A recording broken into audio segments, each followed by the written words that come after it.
नहीं बा। खवात नहीं के ले टंकी लगा के रख ले बिया ससुरी।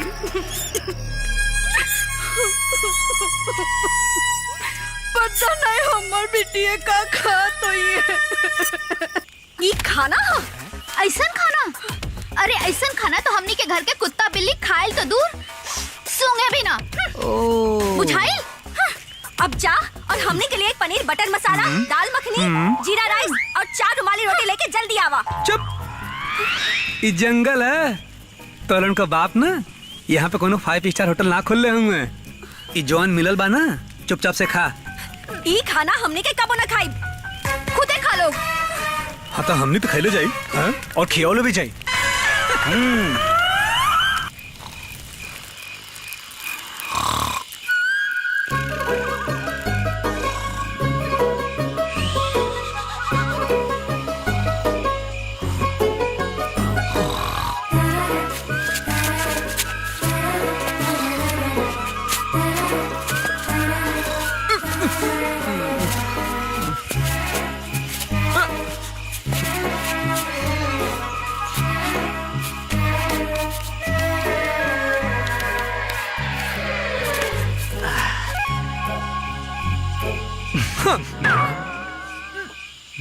ये खाना हुए? अरे ऐसा खाना तो हमने घर के कुकुर बिलार खाइल तो दूर सूंघे ने भी ना। अरे हमरा खातिर तो दाल मखनी, पनीर बटर मसाला और रुमाली रोटी लेके आवा।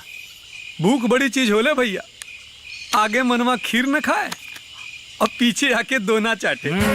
एकदम सही कहला भाई। ओए, ए दोनों जने अच्छा पा गए लो ना, तो जाके अंदर सूता। चला चला चला चला अंदर जा। हो गल बहुत बहुत बहुत बहुत। चला जीरा राइस, ओए बटर पनीर, पीछे बढ़ा। चला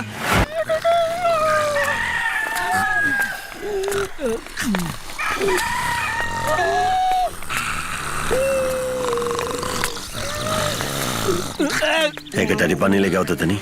जी भैया।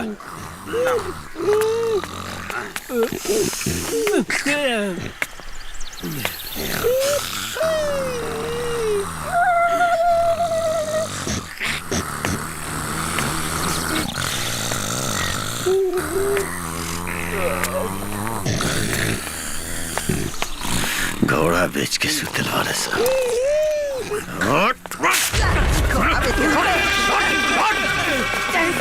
जय सर। वो कहो कि रात भर हमनी के तलाशी छापेमारी अभियान में लगल रहनी, भोर में थोड़ा सा नींद लागल है से नींद उड़ल बा के तू लोग घोड़ा बेच के करना जैसे सुतल वाले। सॉरी सर। सॉरी ना बेटी चाहिए हमरा कोनो भी हालत में, चाहे जितना पुलिस फोर्स होके लगा दे। सारा गरीब बात सारा जिला का पुलिस फोर्स ना, सिर्फ एक पुलिस ऑफिसर के ही केस हैंड ओवर कर दिया जाए ना तो कौनो पुलिस फोर्स का जरूरत न पड़ी। कौन है वो पुलिस अफसर? क्या नाम है ओकर? इंस्पेक्टर अजय कुमार।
5 जना मिल के इतना देर में तू लोग एगो लड़की के दुपट्टा उड़ेला आ जा।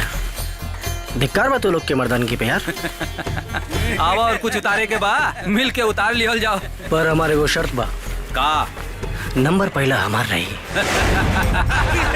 मेहनत करी हमनी, अब मेवा खइबा तू।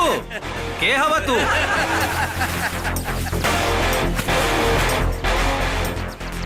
तोहन लोग जैसन सड़क छाप मजनून का हम बाप हैं, जिकरी बारे में तोहन लोग कमाई तोहन लोग के कबो बतैले नहीं की।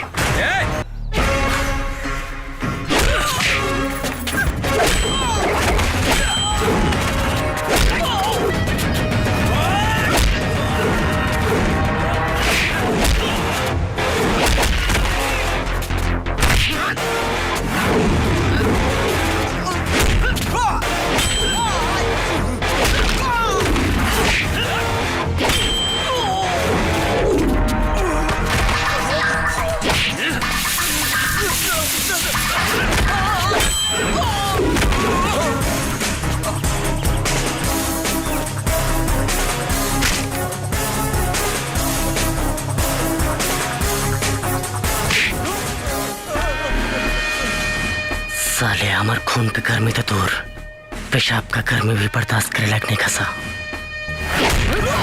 सर ये हुआ इंस्पेक्टर अजय हाँ, कुमार। मालूम बा तो और जावान इंस्पेक्टर। अरे देख भाई, परिचय बात करके वक्त नहीं के हमारा पास, सीधा मुद्दे पर आ। शुक्ला देख, चुपचाप एक बता, हमारी बेटी से संबंधित जितना भी जानकारी बा सब देख रहा। सुन रहे, जल्दी से जल्दी ढूंढो का हमारी बेटी भी आओ। हमार एकदम सही। बाकी ध्यान रखिएगा दरोगा जी, स्पेशल ड्यूटी पर आए हैं। जितना जल्दी आए हैं उतना ही जल्दी विधायक जी की बेटियों को ढूंढ निकालिए। बाकी याद रहे, ड्यूटी के नाम पर खाली सरकारी गाड़ी में सैर सपाटा करेंगे, एसी चला के सूतेंगे बंगला में। आ गलती से भी पकड़ा गए तो प्रमोशन नहीं, डिमोशन पक्का है कलम चला के। कुछ समझ में आ रहा है? अरे बोलिए बोलिए, बोलते काहे नहीं है? मुंह तो नहीं जाएंगे सर।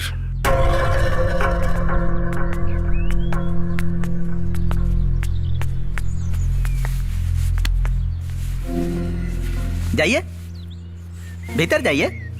जाते काहे नहीं है? अरे हम भीतरवा तक आएंगे का?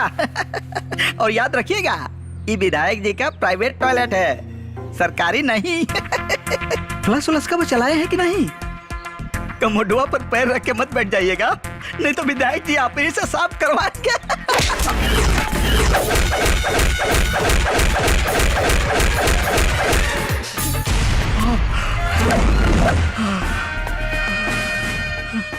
पिए साहब, चाय से गरम केतली और दाल से गरम पतीली दोनों ठीक ना होला। फिल्म देखते हैं? हाँ सब बहुत देखे नहीं। किसका? अरे अमित जी के, हाय धर्मेंद्र जी के, देवानंद के। बाकी साहब घरे घबराहट में कुछ याद ना होता। मेन फिल्म नहीं देखे ना आप? कौन सा साहब? जिसमें डायलॉग था कि जब दो बड़े लोग बात कर रहे हो तो बीच में लफंडर लोग के नाम बोला के चाहे। चलिए चलिए। साहब, हम सब समझ गए नहीं। चलिए। अरे रह देता और नाकाबंदी कहाँ हल तो नाकाबंदी रे, निकल गए सब लेके हमारे बिटियन के। क्या कही अपना पुलिस फोर्स के? नाकाबंदी पक्का नाकाबंदी के खुश और हल बाड़े। ए सरकार सुनी ना सरकार, टॉयलेट में एगो बात समझ में आई। ई केस खातिर इंस्पेक्टर अजय से काबिल ऑफिसर और केहू ना हो सकेला। अरे वेल डन शुक्ला साहब, वेल डन। बहुते बढ़िया, बहुते बढ़िया। ठीक बा, हमने के चलत बानी जाओ। अजय सांझ के घर पे आके हमरा से पेपर ले लिए। ओके सर। जय हिंद सर। जय हिंद।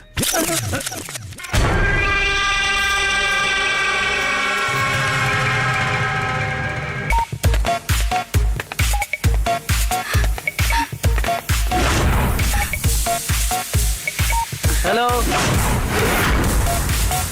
हेलो, शुक्ला जी बनेगा?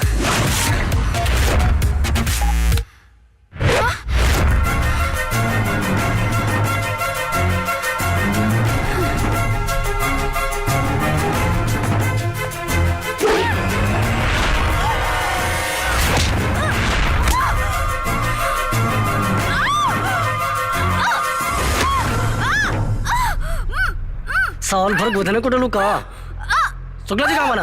डैडी घर पे ना बढ़े। ना बने तो जाकर के फोन करके बोला उनसे कि इंस्पेक्टर अजय कुमार आयल बना।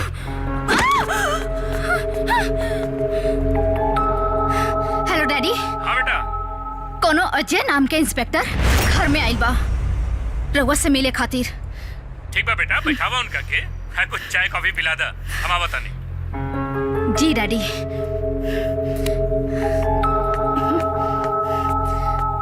डैडी 10 मिनट में आवत नहीं। रुआ तबले बैठी। चाय पियब या कॉफी? चाय। कितना शक्कर?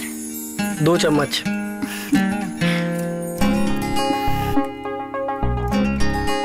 मुलाकात तो एक्शन से भइल बा, बाकी आगे के बातचीत रोमांस से भरपूर होके के चाहे।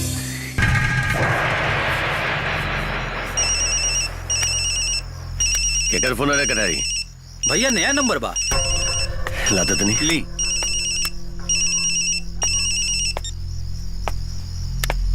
हेलो, क्या बोला तारे रे?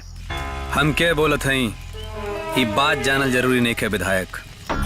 तोरा खातिर ई बात जानल जरूरी बा कि राउर दोनों बिटिया हमनी के कब्जा में हई। हे, हम पागल नजर आवत नहीं तोरा। गेरो कोई बोले कि हमारे बेटी ओकरा लगे बा, मान जाई। का सबूत बा तोरा लगे? हमरा के मालूम रहे विधायक, काहे से के नेता है ना, तो हनी के आदत बा सबूत और गवाह के साथ खेला खेलने का। इले सबूत, बात कर अपने बाप से। हेलो बाबूजी, बाबूजी हमने की बात आनी, पिंकी हमरा साथे बिया, ले पिंकी से बात करी बाबूजी। बाबूजी प्लीज हमने के बचा ली बाबूजी। मिल गई सबूत? का चाहिए तोरा? कितना पैसा चाहिए तोरा? बोल, हम दे। कितना पैसा चाहिए? हमनी के तो रुपया ना रे, तोहार कबूलनामा चाहिए। कैसन कबूलनामा? बिहार पुलिस भर्ती में भइल घोटाला के कबूलनामा। मीडिया के सामने, जनता के सामने तो के कबूल करे के पड़ी। 1 करोड़ रुपया के घोटाला में तोहार हाथ बा। अगर हम स्वीकार न करब तब? तोहारी खूबसूरत बेटियन के इतना गंदा एमएमएस बनाई और ओकरा के सोशल मीडिया पर डाल देता, रातों रात तोहारी बेटिया कोनो फिल्म के स्टार से भी ज्यादा फेमस हो जाए इंसान। और सुन, 24 घंटा के टाइम बाद तोरा लगे, समझ ले। Hello hello.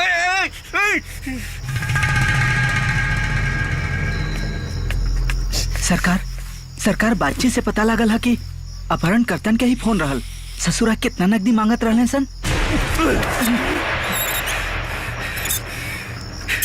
उस सबके नगद धरान से नकदी ना, बल्कि पुलिस भर्ती के घोटाला में जवन नगद कमेले रहनी होकर कबूलनामा चाहिए मीडिया पब्लिक के सामने। अरे बाप रे, बेटी के एमएमएस बना के सोशल मीडिया पर डाल दी ससुरा। अरे सरकार, ई इमोशन में तो एकदम मत आई भाई। धमकी से तो एकदम न डरे के बा। हिम्मत से काम ली, ना तो राजनीतिक करियर चौपट हो जाई। आई फोन वाली बात तो पुलिस के एकदम न पता चले के चाहिए, काहे कि पुलिस के जात तो कुकुर के होले, कब भौंक दी कब काट दी कोनो पता नहीं खे। यही से एकदम चुप रहे के बाद सरकार, एकदम चुप।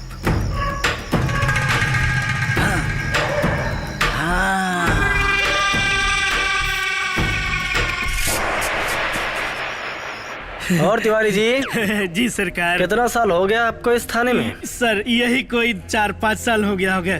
क्या बात है, मतलब आप सारा इन आउट, सारा प्लस माइनस सब कुछ से वाकिफ होंगे। और आपको ये भी पता होगा कि सैदपुर में कौन करता है अपहरण और फिरौती का धंधा। बता दे। पक्का। अब का बताए सरकार, जवार में जगह नदी नाला जाके समुंदर मिलेला, वैसा ही ये पूरा सैदपुर के एक समुंदर बा।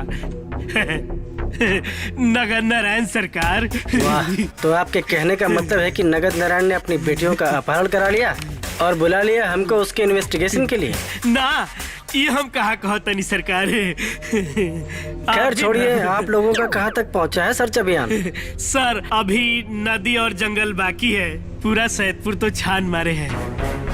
तो नदी जंगल भी छान मारिए। हाँ? और आपके वो पार्टनर कहाँ हैं? सीपी चौबे। अच्छा हाँ, उस सरकार छुट्टी मार दी है आज। उनसे बोलिए कम छुट्टी मारे। जी जाइए। जी, जय हिंद। जय हिंद। क्रिमिनल साइकोलॉजी के चैप्टर नंबर 3 के हिसाब से अपराध का सुराग सबसे पहले भुक्तभोगी के घर से ढूंढना चाहिए।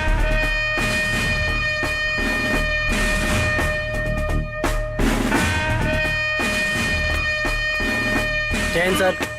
जय हिंद इंस्पेक्टर। कुछ पता होता चलल? ना सर, वही बारे में पूछताछ करे आइलन। अरे का पूछताछ करे आले हैं? देखत ना है चिंता में सरकार के का हालत हो गई बा, कपारी हो गए हैं। ये पिए पांडे जी चाय से गरम केतली। तो सर हम रुआ से यही पूछे चाहत रहने की। पूछ के चाहता रहे तू? का पूछ के चाहता रहे? कि हमारे बेटी कितना बजे घर से बाहर निकल रहा है? हमारे मेहरारू का करत रहे जब वो बाहर गई लाली? हमरा घर के नौकर चाकर गार्ड वार्ड सब कहां रहले हैं? कौन कॉल वॉल आले कि ना कि हम का करत नहीं? तो सुन, हम घड़ी टेलीविजन पर ब्रेकिंग न्यूज देखत रहनी।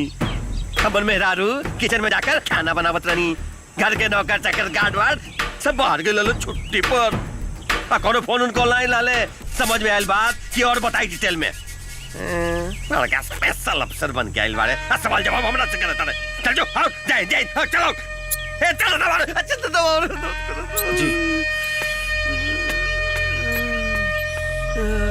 बाप रे बाप। सरकार बहुते चुपचाप यहाँ से गई बा और समुंदर के खामोशी आवे वाला तूफान के संकेत होला। ऐसे बहुते सावधान रहे के जरूरत बा। अरे विधायक जी की कमीनियों कहाँ हो? बाहर निकलो। इतना जंगल में ढूंढोगी? रिंकी पिंकी तुम छुपी हो कहाँ? मैं ढूंढता उतारना ना करते। नीचे कर। देखिए ऐसा ना करिए प्लीज, ऐसा ना नाटक ना। करिए। हमने के कहीं को दिखावे लायक ना रह जा। दया करी हमनी पर, प्लीज छोड़ दी हमनी के। तिवारी जी। हाँ जी। हमको तो ऐसा लग रहा है वो विधायक जी के दोनों लड़के चरित्र ले थी। हाँ। अरे उन्हन से किडनैप नहीं भइल बा। निम्मल लवंडा तक के भाग गए साथे। सही पकड़े। ज्यादा नाटक ना। उतारना तो करते। चल नीचे कर। और सन की इंस्पेक्टर के कहा बताई तिवारी? ए जंगल में जो है खातिन भेज दे कहाँ मिले? बालू सियाल लेकर भाग गया। उधर तक। कपड़ा नीचे, कपड़ा नीचे। पिंकिया तेरे मौसी के पोंछ उखाड़ो। चल उधर। तुम लुकाई हो कहाँ? मैं जो बता यहाँ। ए नौटंकी, कपड़ा उतार। चल।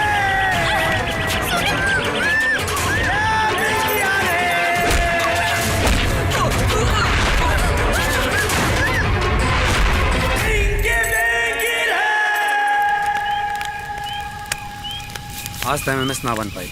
रिंकी आज तो संयोग से बच गई नहीं जा। बाकी रही से कब तक चली? कुछ तो आइडिया सोचा। आइडिया? आइडिया तो अब हम सोच ले बानी। हाँ? हमने क्या अब इनसे तकरार ना, एनी से प्यार करब जा। प्यार? इस जंगली लोगन से प्यार? पिंकी असली ना, नकली प्यार। नकली प्यार? मतलब? हमार एक बात समझ ला, ये दोनों के अपन हुस्न के जाल में फंसा के यहाँ से निकल लिहल जाई। ओ बतावा अच्छा बना idea? Wow great, you are great Rinki.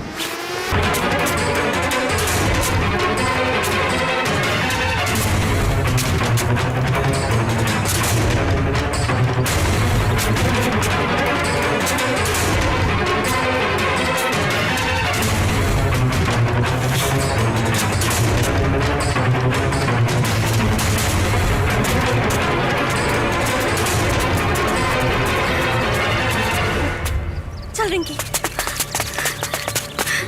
भैया भैया हमने कहीं जंगल से बाहर निकले के रास्ता बता दो। दुगो गुंडा हमने के पीछे पड़ल बड़न। प्लीज भैया। भैया इस जंगल में भैया ना भेड़िया रहलन और तू लोग हवा के लड़की ना इस जंगल के हिरनिया हो और ये सब है भेड़िया। अब तक तहनी के शिकार करी हैं।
एक बार में बात समझ में ना आयल?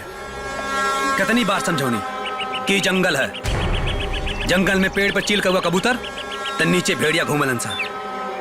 अब्बो अगर समझ में आगे लोगे तो हमने के साथ चला। चल। और तिवारी जी? जी सरकार। चौबे कहाँ है? सर आज वो फिर छुट्टी मार दिए, बहुत थक गए थे बेचारे। क्या बताएं, बाप रे बाप। आपके आदेशानुसार हम लोगों ने पूरा जंगल छान मारा, चढ़ाओ उतार, कितना मेहनत किया, उसके बाद भी मिला क्या? चूहा और खरगोश। हम भी थक गए हैं सरकार, आज तो आने ही वाले नहीं थे। तो मतलब आपको भी छुट्टी चाहिए? हाँ सरकार। Shut up! जय हिंद सर। हंसला से अगर कोनो समस्या का समाधान होगा तो ना तो जोर से हंसा।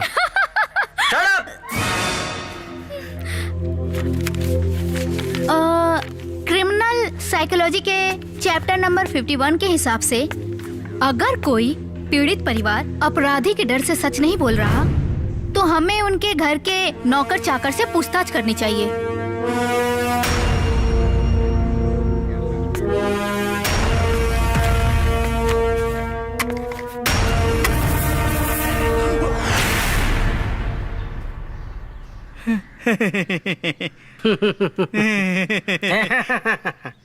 दरोगा जी, अचानक ही कानून के बंदूक लेके हमारा घर है कैसे? वो कहा है ना सुनिए पांडे जी कि हम जात रहनी इधर से, तो रास्ता में आपका घर पड़ गई, तो सोचनी आपसे मेल मुलाकात कर लिया जाए, यही बहाने थोड़ा ड्यूटी भी हो जाए, है ना? बनाने के नहीं। विधायक जी की बेटियन के अपहरण के बारे में क्या जानकारी बा पांडे जी? वो है सरकार जौनपुरी जनता जाना था। अच्छा सरकार। पांडे जी लेकिन आप आम आदमी तो नहीं है ना, आप तो पीए हैं, विधायक जी के पर्सनल असिस्टेंट। कोई विशेष जानकारी हो तो बताइए। हम सरस्वती माई के कसम खा के कहता नहीं सरकार, हमरा लगे कोनो विशेष जानकारी नहीं खे। आपके घर में टॉयलेट देसी है कि विदेशी? पता नहीं क्यों हम जब भी आते हैं हमको पेशाब लग जाता है। पेशाब? 9, 5, 1, 7, 3, 3, 14।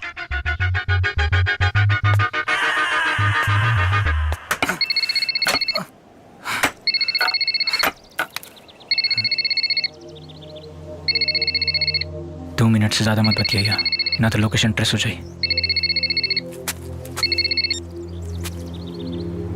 हेलो हेलो, हम इंस्पेक्टर अजय कुमार बोलो तनी। तोहनी का भला ये में बा कि अपने आप के सरेंडर कर दसा। कमाल है इंस्पेक्टर, लइका भैल ना असोहर गावा लगला। इतना ऊंचा मत बोला, पहले पकड़ के दिखावा। चिवटा का पंख लेके चील का उड़ान ना भरे के चाहिए।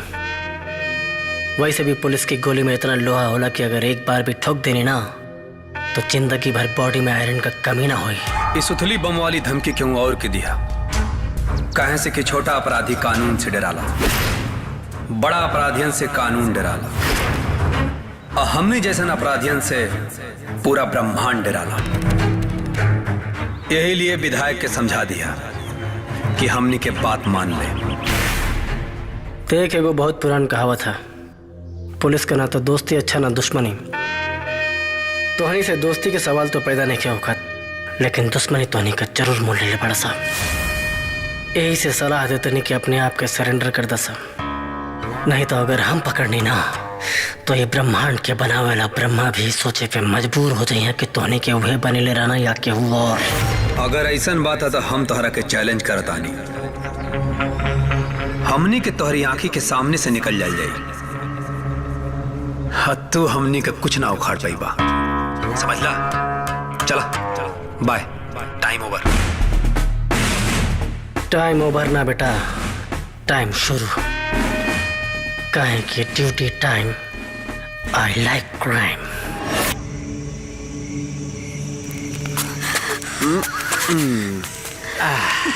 इला खाना खा ला।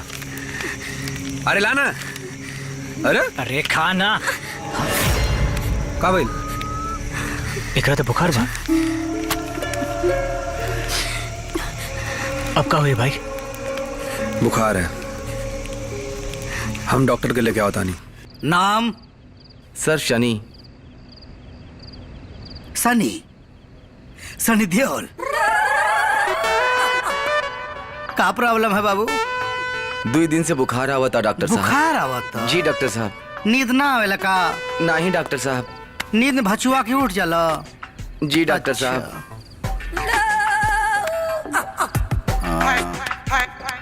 ए बाबू, तोहार उम्र कितनी हो? 22 साल। 22 साल? तोहार हम आउट गोइंग चालू करते हैं, आवा।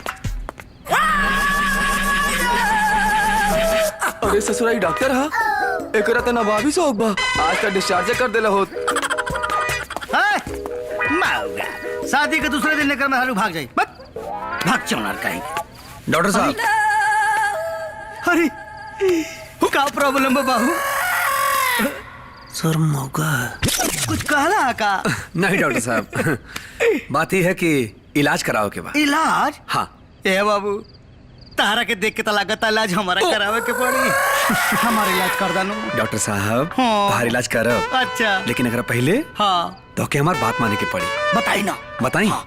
तो हमारे साथ इलाज करे के चले के पड़ी। कहाँ वहाँ? बाहरे। बाहरे? हाँ। बाहरे तो औरो मजा आई। चला चला ए बाबू चला। आई बैग वाले ले। काहे के? दवाइयाँ अच्छा, खातिर। ठीक बा, चला चला चला। चला। सॉरी, आज डिस्पेंसरी बंद है। नोटी नोटी। आई हो मेरा। आ गए का बाबू? 1 मिनट डॉक्टर साहब। अरे पीरू के कुत्ता डालो। अच्छा, अब देखा जाए। हाँ जल्दी करा है बाबू। हाँ हाँ उतारा उतारा। डॉक्टर साहब। हाँ। यहाँ से थोड़ा चेंज है। चेंज? हाँ हाँ। अखियाँ बंद करके करो। अरे चला तो सही। अच्छा चला, हम लोग मदद तैयार है। कहाँ? हिला हिला हिला, उंगली पड़ा। उंगली। अच्छा संभल के। चढ़ान खत्म, उतरान चालू। ए बाबू। हाँ। खाली चढ़ाई उतराई होई कि आगे वाला खेलवो होई? अरे होई होई, जल्दी होई। कब होई ए बाबू? बड़ा मन करता। चला ना। अच्छा, ये उम्मीद में तो चला। अरे आवा, आए हो माई। उम्मीद पे दुनिया कायम है। डॉक्टर साहब, मंजिल आ गई। मंजिल आ गई, खोल देते हैं। अच्छा। अब इलाज करी। ये कौन है? देखा तो सही। आई? 1 मिनट। तनी हाथ दा। तू दा। दौड़ल बानी का? हाँ। पानी में कूदल रहनी हो? हाँ। ता जवानी चढ़ल हो, मोटकाब चढ़ल हो ना लोगन के। देखिए ना सही। देखत हई। हेलो, है भोकामाइसिन का टेबलेट हो, अहिला सुनारिस्ट टाइम टाइम पे खा लिया लोग। सुनो, आधा पी लेवे के, आधा चढ़ा देवे के। लो। अरे बाबू सुनो। हाँ बोला। हमार वाला इंजेक्शन जल्दी से लगा दो। हमार तबीयत खराब होता, हम बीमार हो जाओ। अच्छा जल्दी करो, जल्दी करो बाबू, इंजेक्शन लगा दो। हाँ डॉक्टर साहब, फिर से हाँ वो चीज रिपीट करत हैं। हाँ महाराज, खाली रिपीट होई कि रेलइयो होई? अरे होई ना। हाँ जल्दी चला तो सही। कहाँ हुआ? आवा ना। आई? रेलाई खातिर। रेलाई जबरदस्त वाली। ला खा।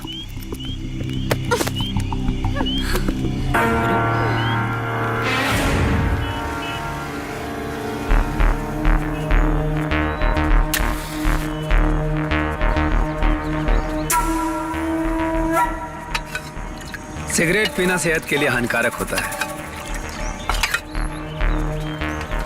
जिंदगी जीने के लिए कोई ना कोई रोग पालना चाहिए। सिर्फ सेहत के सहारे जिंदगी नहीं कटती। मजाक कर रहा था। By the way, I am inspector Ajay Kumar, Bihar police crime branch. Shiva Singh बेरोजगार, पुलिस की नौकरी करना चाहते थे लेकिन भर्ती नहीं हो पाए, क्योंकि जिन कुत्तों को हमने अपने ओट की रोटियां खिलाई वही हमें काट गए। मेरा मतलब था भ्रष्ट विधायक मंत्री बिहार सरकार। अपनी कमियों को सरकार के सर पर डाल देना अच्छी बात नहीं। एक कहावत सुना होगा तुमने, 100 में 80% बेईमान फिर भी मेरा देश महान। जानते हो मेरा देश महान क्यों? क्योंकि ये 20% लोग इस देश को महान बनाते हैं, बाकी 80% तो लगे ही हैं करप्शन, मर्डर, अपहरण, फिरौती में। अब मुझे ही देख लो, सैदपुर के विधायक की बेटियों का अपहरण हो जाता है और कोई भी पुलिस वाला ऐसा नहीं है जो उन्हें ढूंढ सके, तो मुझे स्पेशल इन्वेस्टिगेशन के लिए बुलाया जाता है। तो मेरे कहने का मतलब है राम बनो, रावण नहीं। सर, अन्याय के लिए राम ने रावण को मारा, पुण्य को पाप से उबारा। उस सतयुग के राम को 14 वर्ष का वनवास था और इस कलयुग के राम को तो आजीवन कारावास है। इसलिए कहता हूं राम की तलाश में भटकना बेकार है। और रही बात किडनैपर की, तो एक शेर अर्ज करता हूं, गौर फरमाइएगा। जरूर। कुछ तो मजबूरियां रही होंगी, यूं ही कोई बेवफा नहीं होता। चलता हूं साहब।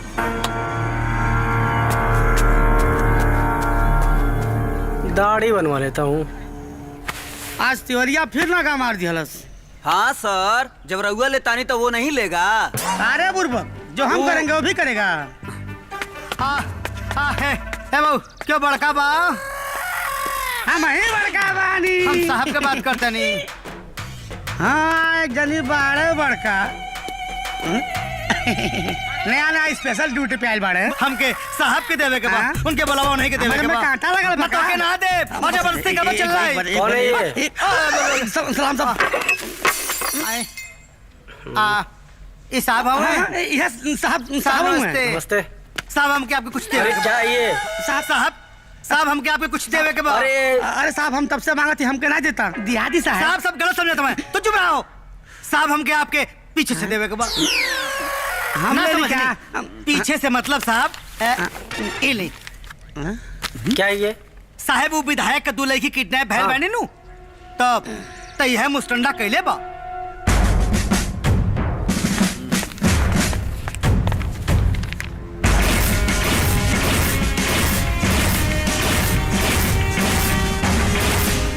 शिवा सिंह बेरोजगार।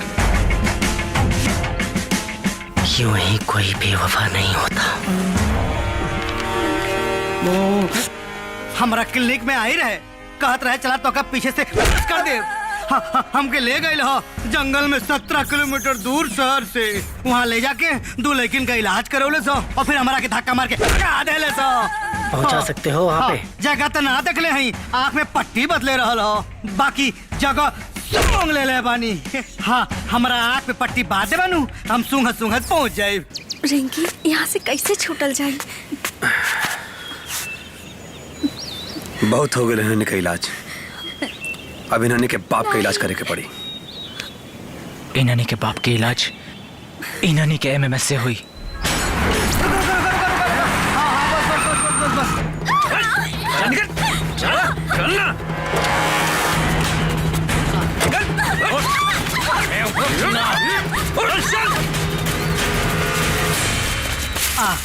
बस साहब, यहाँ तक हमके लेके आयल रहे, एकरा बाद हमारा आँख में पट्टी बांध देलस। तब हमके तनी आँख में पट्टी बांध दी तो हम सूंघत पहुंचा। इंजेक्शन के चक्कर में यहाँ तक कहीं नहीं हो। इनकी माई गलाई खियावे छोड़ अब ना। हम सूंघत पहुंचा। साहब राइट मारी। गिनी 50, 1, 2, 1 नंबर का फंदेबाज हुए।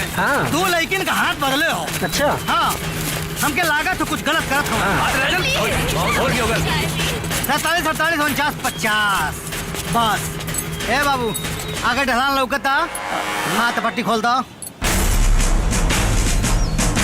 वो देखो, खोल।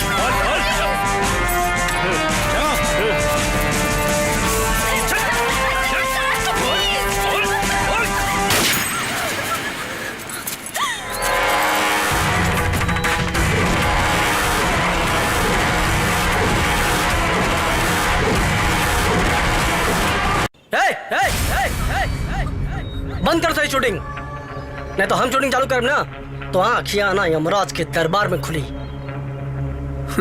इंस्पेक्टर, शेर जब पिजड़ा में होला ना तो पर मूंगफली फेंकाला। आंख बंद करे कितना शौक रहे तो काहे ना अकेला इला। शेर ना कुकुर, पागल कुकुर। और पागल कुकुर के हमेशा भीड़ में घेर के ही मार चला।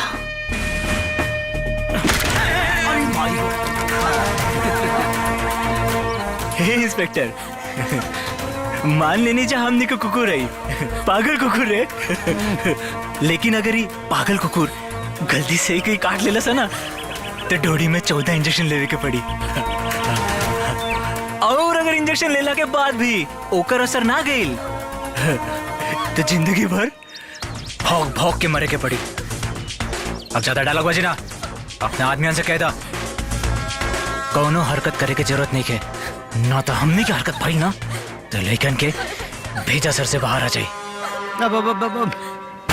चल शिवा चल। अरे आवत आवत।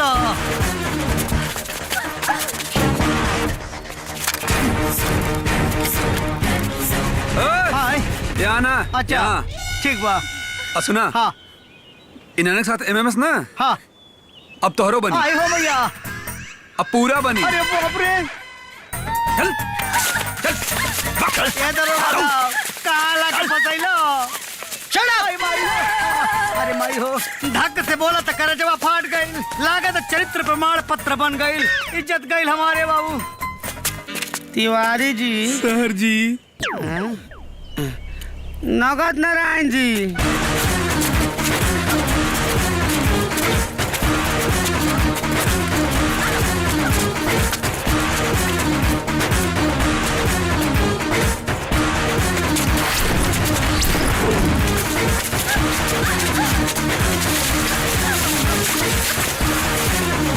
बाइक छोड़ भाग।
हम तनी दूसरे किस्म का पुलिस वाला हैं।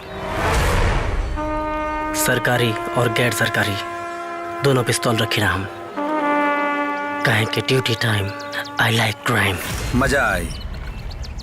अभी मुकाबला में और मजा आई। मुकाबला लेकिन के ढाल बना के अपन जान बचा वाला अपराधी तो हनी के एगो सच्चा सिपाही से मुकाबला कर बसा।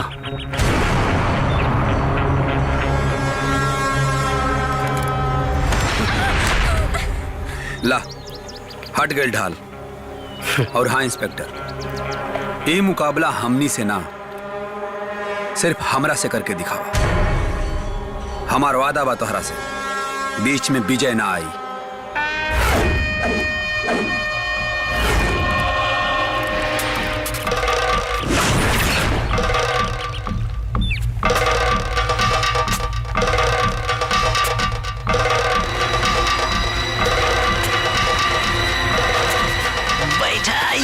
बिना टिकट के दंगल बहुत रोमांचक मुकाबला होके जात बा। एक तरफ से घुरिया के सरकारी सांड तो दूसरी ओर से अपन शेर आगे बढ़त बा।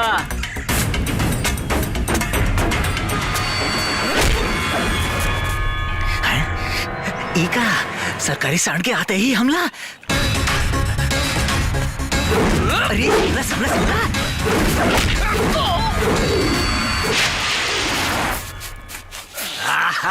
संभल गए हमारा शेर।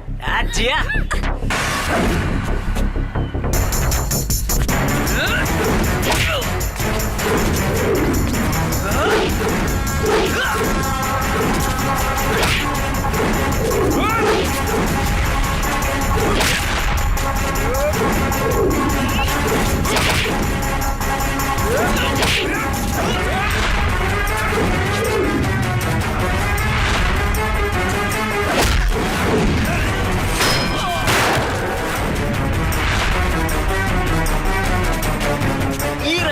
शेर के आक्रामक अटैक। भाई देखो सांड मारस बंदर नहीं नजर के और हमारे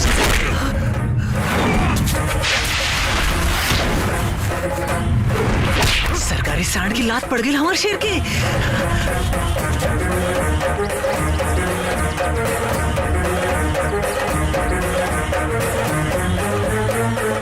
उठ शेरा उठ, दिखा दे अपन ताकत।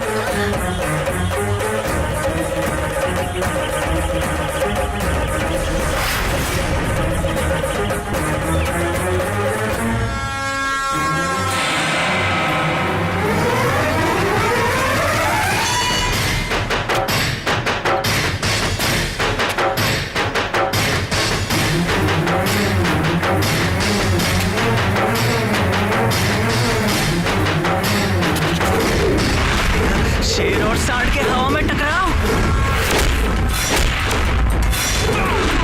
अरे ये दोनों गिर गए। अब के पहले उठी?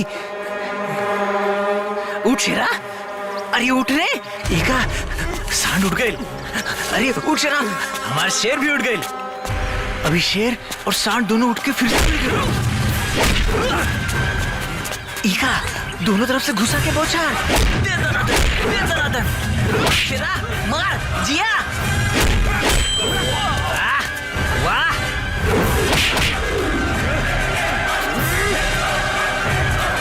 इका ई देखा दोनों लड़ के गले मिले लगलन।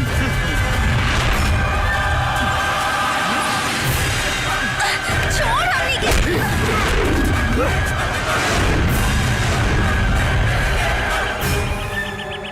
मजा आयल इंस्पेक्टर?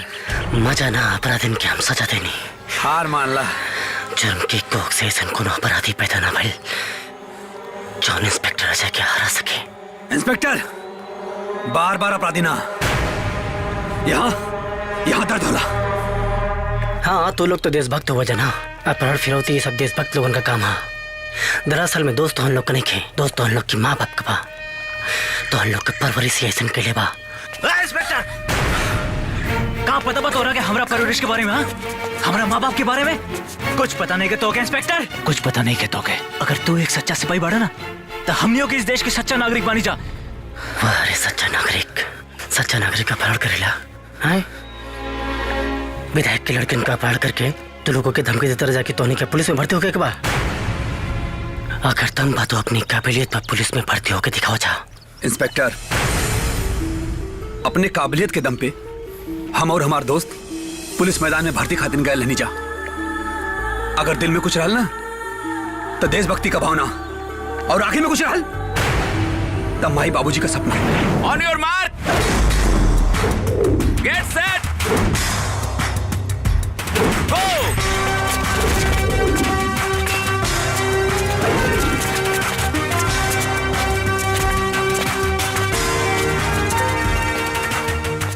दौड़ में हमनी के सबसे आगे निकल गई नीजा। फिर मैदान में नाप जोक भई, ओमे हमने पास हो गई नहीं। 90 गुड 85 इन। सूची लागल, सूची में हमनी के नाम सबसे ऊपर आए। खुशी के ठिकाना ना रहे। और जब रजिस्टर पे साइन करे खातिर सेलेक्टर अधिकारी के पास गई नीजा। नेक्स्ट। हाँ और हो दरोगा जी। अरे विधायक जी के पीए साहब है। रुक बाबू अरे हाँ। का बारात लगौले बड़ा मर्दवा। अरे ये सब तो होत रहेला। और रहुआ बताएं कैसे? सुनी ना हाँ। नौका लिस्ट आ गइल बा। हाँ। अब विधायक जी के मंत्री जी से बात हो गइल बा। अच्छा सारी भर्ती ई लिस्ट के हिसाब से होके के चाहिए। हो ठीक बा? जाए हो तो जाए। हम जा तनी। हाँ। तनी अब जाए के बा रेल मंत्री से भी मिले के बा ना। देखा पेपर जेबा में लेके घूमत हई। अनु। सरकार बनल बा, कमाल नहीं मालिक। जाए हाँ नाम बताओ। शिवम सर।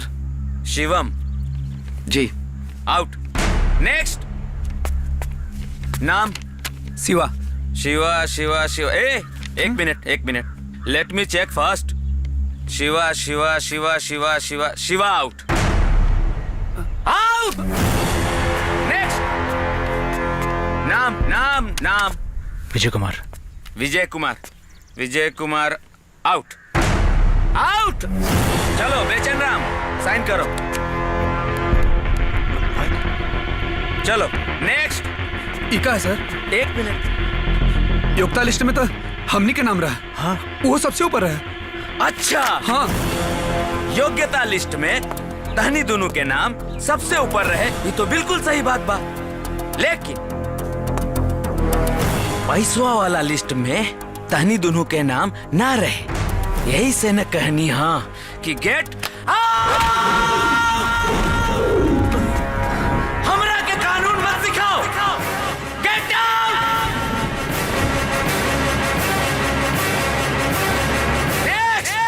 इतना मान सम्मान मिलने के बाद अब हमने वहाँ पे काहे रुकती जा, यही लिए निराश मन से हमने गईले का तैयारी करता नहीं जा। लेकिन उतनी देर में वहाँ पे विधायक का सेक्रेटरी सुमनी पांडे हमने से मिल गई।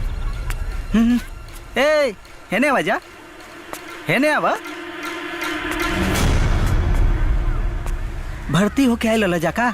हाँ भइल होई भी ना। ए बेटा लोग पुलिस में भर्ती होकर चाहत बड़ा जानू तब 5-5 लाख रुपया लेके हमरा से मिला। 5 लाख? अरे बेटा यह रेट चलता। देखा देखा पैसा के जुगाड़ हो जाई नू तो है हमार कार्ड बा लेके मिली जा। ठीक है चलत है। लेकिन इतना पैसा का जुगाड़ कैसे हुई? तू पैसा की चिंता मत करो, इंतजाम हो जाई। ए बेटा हम जिंदा बानी नू तब तू काहे पैसा की चिंता करत ताड़ा?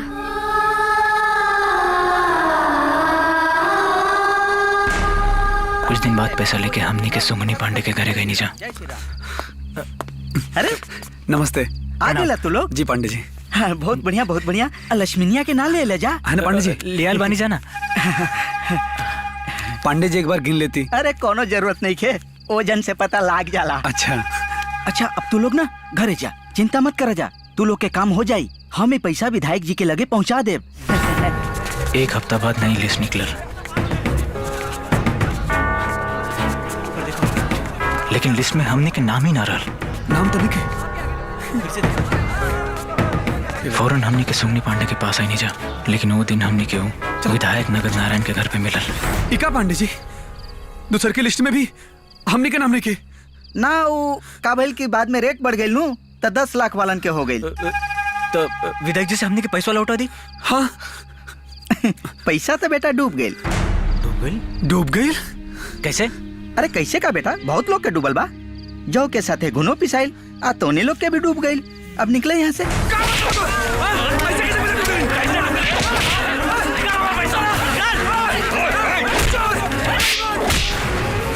क्या गुंडागर्दी है तू लोग? क्या गुंडागर्दी है क्या? कुछ उखाड़ ले बेकर। चले उखाड़ कर कुछ। कौन बिल्डिंग के वॉचमैन है? नगद नारायण के पिया, नगद नारायण के। तो लोग के साथ बहुत है कि पैसा डुबल रहा है। क्या करिए हम? कितना लोगन के पैसा लौटाई हम? कितना लोगन के पैसा लौटाई हम? बहुत गुंडागर्दी करे के शौक बना बेटा। पुलिस लॉकअप में बंद करके इतना लाठी मरवाई तू लोग के ना कि तू लोग के पिछवाड़ा ना बना जैसा लाल हो जाए। चल निकल यहाँ से, चल निकल।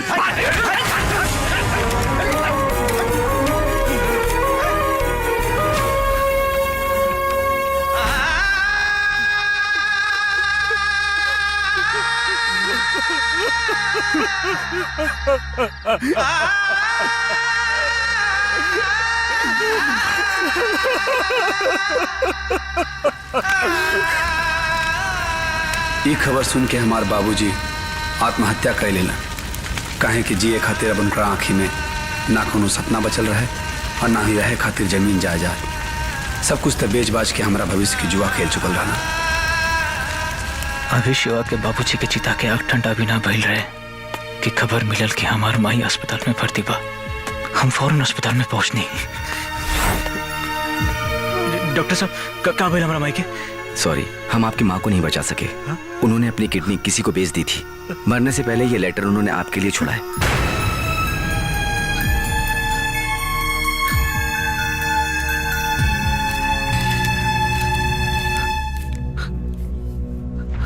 बेटा माई के हर अंग बेटा के होला।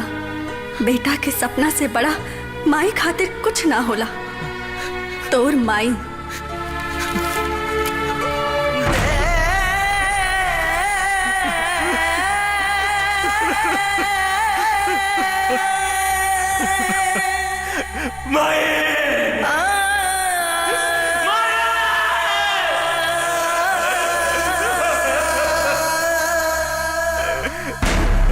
भाई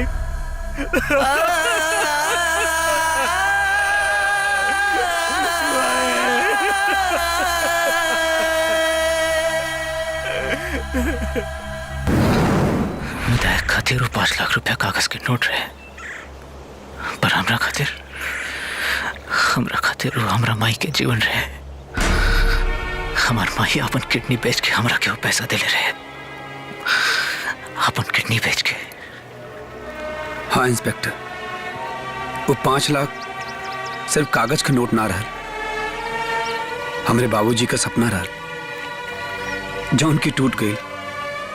हाँ,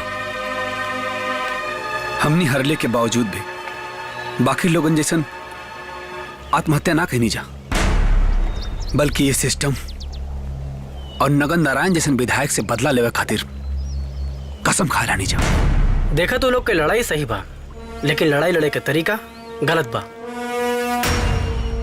हम मानता नहीं कि नगन नारायण तो लोग के साथ बहुत बड़ा अन्याय के लिए बा, लेकिन ओकरा के ओकरी अपराध का सजा मिली, जरूर मिली, हम दिलवाई। लेकिन कानून के रास्ते तू लोग अपना आप के सरेंडर कर दे जा।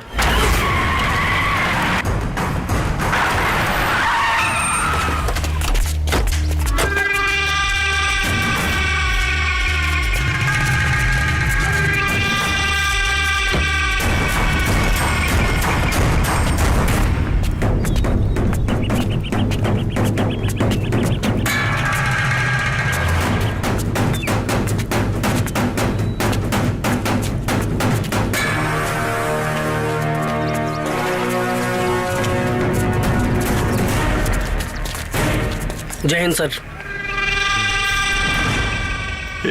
शाबाश इंस्पेक्टर शाबाश। कहा ड्यूटी नहीं होले बाड़े तू हो।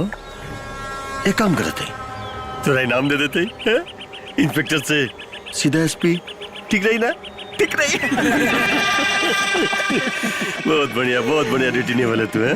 अब तो हार्ड ड्यूटी खत्म, अब तो जाओ और ये सब क्या हमारा हवाले करता। नो सर, पहले ये लोग के हम थाने ले जाए, पूछताछ करब, रिपोर्ट दर्ज हुई, फिर कोर्ट में पेश करब, फिर कोर्ट अपन फैसला सुनाई। अरे तेरा मालूम हम के यहाँ के कोर्ट कचहरी पुलिस सब हम खुद दे कानून सजा दी सबके। इस सब के तो हम सजा दे हम। लखला साहब, ये हुआ हमने का देश का संविधान और कानून, और ऐसा होलन हमने का देश का मंत्री और विधायक। मंत्री होके चाहे मुख्यमंत्री, हमारी नजर में कानून से बढ़ के क्यों नहीं थे। इंस्पेक्टर, काहे इन्हन से बकैती बतिया उतरे रे? तो के सुनाई नहीं किधर? सरकार का कहला ना? नो मतलब नो। अगर ये ऑर्डर हमके हमार बाप भी आके देता ना, तो ना मनती, कहे कि गैर कानूनी बा।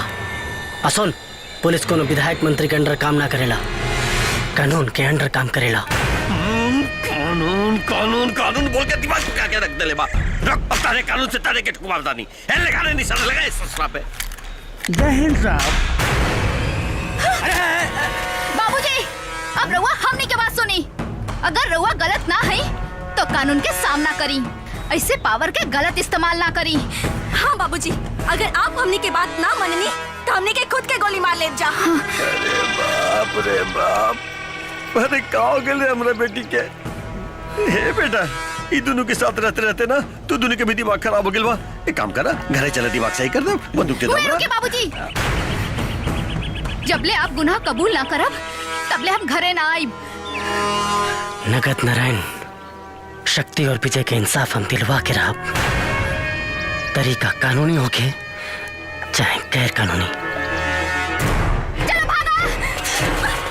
अरे कटरिया मुंह का देखा तारे जाके पकड़ो करा।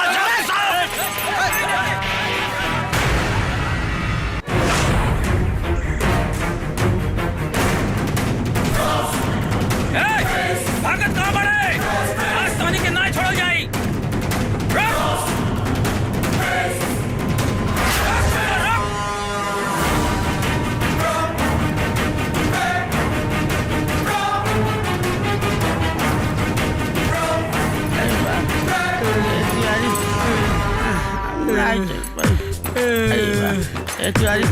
उठा जा लेना हमको।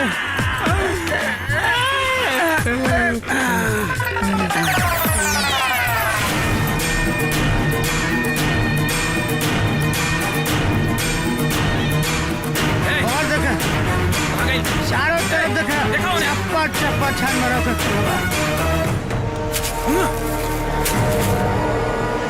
कहाँ छुप गई रे?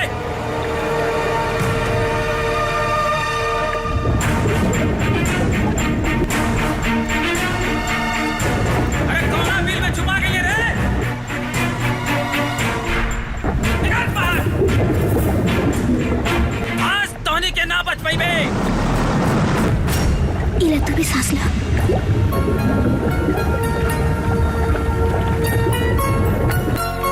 चलो जाओ। सरकार, हमरा लागता अब राव राजनीतिक पारी खत्म। अब भैल मंत्री बने के सपना भस्म। हाई भस्मासुर बनल बाड़ी राउर ही बेटी, अपन सगा ही खून। सोची सरकार, तनी सोची, अगर मीडिया में जाके सब कुछ अनाप शनाप बक दिली तो रउआ ए साल गाँव के प्रधानी भी ना जीत पाए, विधायकी तो दूर। हमरा के मरला से कुछो ना होगी सरकार। अरे हम तो पिए हैं, पिए मतलब ही होला पालतू एनिमल। रहुआ ना था केहू और के तलवा चाट के जी खा ले। बाकी रहुआ अपन सोची, अपन का सोची सुगनी पड़े। हम सोच ले बानी, हम्मर बेटी ही है वो सब हम्मर। एक बार खाली घरे आ जाए, वो दोनों के तो समझा बुझा करके ठीक कर दे। ओकर कौनो चिंता नहीं के। और रहल बात हमरा ऊपर इल्जाम के, तो झूठा इल्जाम लगावला से हमरा कोई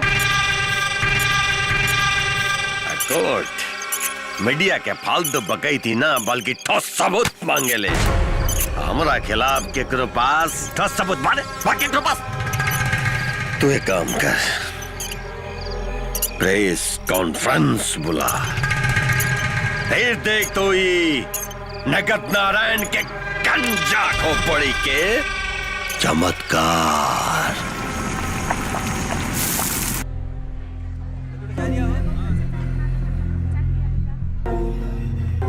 मुझे मिली जानकारी के अनुसार पुलिस वालों ने अपहरणकर्ता की पहचान कर ली है। एक का नाम शिवा है और दूसरे का नाम विजय। वो लोग मेरी बेटी को लेकर जंगल के बीचों बीच बने एक खंडर में छुपे हुए थे। मौका वारदात पे पुलिस वहां पहुंच गई और दोनों में मुठभेड़ हुआ। जंगल का फायदा उठाकर वो अपहरणकर्ता मेरी बेटी को लेकर भागने में कामयाब हो गए। ताज्जुब की बात तो यह है कि पुलिस डिपार्टमेंट का एक बड़ा ही सुलझा हुआ ऑफिसर भी उन अपहरणकर्ताओं से मिला हुआ है। बहुत भरोसा था हमारे पुलिस डिपार्टमेंट का उस पर। खैर, अब चिंता की कोई बात नहीं। पुलिस वाले अब अपनी कार्रवाई कर रहे हैं। हर संदिग्ध जगह पे छापामारी भी हो रही है और बहुत जल्द वो जहां भी होंगे, जिस हालत में भी होंगे, पुलिस की पकड़ में आ जाएंगे। और दूसरी अहम जानकारी यह है कि इंस्पेक्टर अजय कुमार को पुलिस डिपार्टमेंट से सस्पेंड करके भगोड़ा घोषित कर दिया गया। और हम बहुत आभारी हैं विधायक नगद नारायण जी के, जो इतनी परेशानी में होते हुए पुलिस डिपार्टमेंट की तरफ से जन्माष्टमी का जो महोत्सव मनाया जा रहा है, उसमें बतौर मुख्य अतिथि आने को तैयार हो गए हैं। देख के लगा था कि पुलिस के साथ साथ पूरा सैदपुर के लोग भी हमने के दुश्मन हो गए बा। हमने का कबो भी पकड़ल जा सके नहीं जा। इससे पहले हमने के सीनियर इंस्पेक्टर D.K. शुक्ला से मिलल बहुत जरूरी बा।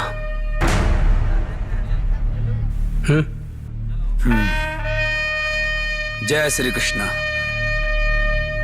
जय श्री कृष्णा। चलो।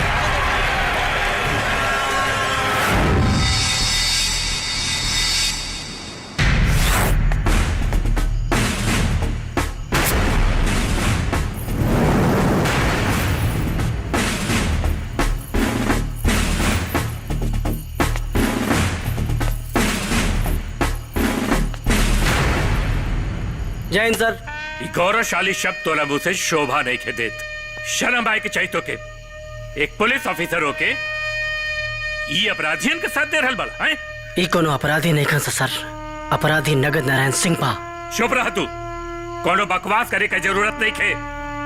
चुपचाप तो ही लोगन के साथे सरेंडर कर दा। काहे कि तो के सस्पेंड करके भगोड़ा घोषित कर दिया गई बा। सर हमके ये बात से कोनो फर्क नहीं पड़त कि पुलिस डिपार्टमेंट हमके भगोड़ा साबित कर दिले बा, लेकिन हमके ये बात से फर्क जरूर पड़ी अगर हम आपके सच्चाई न बतौनी था। और ये बात बतावे खातिर हम कृष्ण जन्माष्टमी महोत्सव में आए नहीं जा, लेकिन वहाँ आपसे मुलाकात ना हो पाई। एक बेर हमारी बात सुन ली, दूध का दूध और पानी का पानी हो जाए। पानी तो तू हमरे भरोसा पर फेर देले बड़ा। बड़े विश्वास के साथ ये केस खातिर हम तोरा के बाहर से बुले ले रही, और तू पुलिस डिपार्टमेंट का नाक कटवा देले बड़ा। मीडिया और जनता पुलिस के गाली दे रहल बा। आपका गुस्सा लाजमी बा सर, लेकिन एक बार हमारी बात सुन लें। बस अब एक घड़ी हम तोहार कौनो बात ना सुनब। चुपचाप सरेंडर करता। सर सच्चाई सुन लें आप, नहीं तो 3 बोले से पहले हम तोला के गोली मार दे। सर सच्चाई सुन लें आप। 1 सर सच्चाई सुन लें आप। 2 सॉरी बाबूजी। क्रिमिनल साइकोलॉजी के चैप्टर नंबर 2 के हिसाब से वादी और प्रतिवादी दोनों को बराबर मौका मिलना चाहिए बोलने का। चली बोली अपन पक्ष। अब बाबूजी सुने खातिर पूरा तैयार हवन। काहे बाबूजी? सर ये दोनों को अपराधी ना हुआ सर, ये भी पुलिस में भर्ती होकर चाहते रहना सर, दौड़ में सबसे आगे रहना सर, फिर भी इन्हीं के छाट झेल गए। कहे कि सैदपुर से कौन लेकर वर्दी पहनी फैसला चयन करता अधिकारी ना विधायक नगद नारायण सिंह करे ना। जे 5 लाख घूस दी वो वर्दी पहनी, योग्य होखला के बाद भी कुल 5 लाख रुपया घूस देना सब, फिर भी वर्दी ना मिलल। काहे कि घूस 5 लाख से 10 लाख हो गए रहे। जब पैसा मांगे वापस गई सा तो नगद नारायण सिंह होकर पिए कुत्तन की तरह मार के इनके के भगा देलस।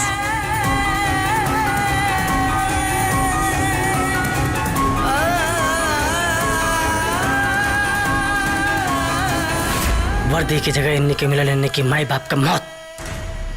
बोली सर क्या करता सही साहब? का फैसला बा बाबूजी? ठीक बा, ये खेल जैसन चल रहल बा चले दा। बस अब तू लोगन के टीम में एगो खिलाड़ी और बढ़ गई।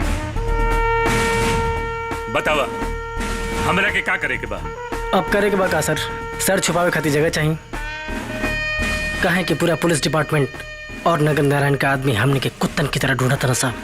अरे तो सबसे बढ़िया जगह तो हमार घर बा, सुरक्षित। ऐसे बढ़िया जगह कहाँ मिली? तू लोग आराम से ही आ रहा। किरण ये लोग के ले जाके ऊपर का कमरा दिखा दे।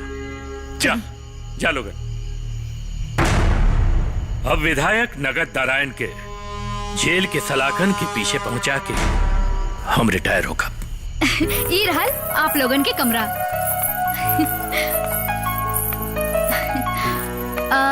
अच्छा आप सब बैठी, हम चाय बना के लेके आवत नहीं। हाँ। देखिए चाय में चीनी कपुए में रहे, बाहर ना जाए।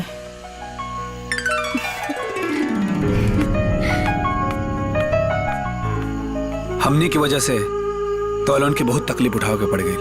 हो सके तो हमने के माफ कर दिया। माफी तो तू लोग से हमने के मांगत नहीं जा, अपने बाबूजी के करने के। रह गई तकलीफ के बाद त इंसाफ के तराजू में तोल के देखा था नहीं जा, ता हमनी के तकलीफ तू लोगन के दर्द से बहुत हल्का बा। अब हमने भी फैसला कैले बानी जा, जबले बाबूजी जुर्म कबूल ना करिए हमनी के घरे ना जाई, और हर कदम पे तोहनी के साथ देव जा। शुक्रिया, लेकिन जान सकेला इतना मेहरबानी का वजह का बा? इंसानियत। सिर्फ इंसानियत या और कुछ? आँखी में तो साफ मोहब्बत दिखा था। दरअसल आँख लाल रंग मतलब मोहब्बत, साफे मोहब्बत। साथे रहते रहते तो कुकुर बिलार से प्यार हो जाला। हमने के ओसे गेल गुजरल बनी का।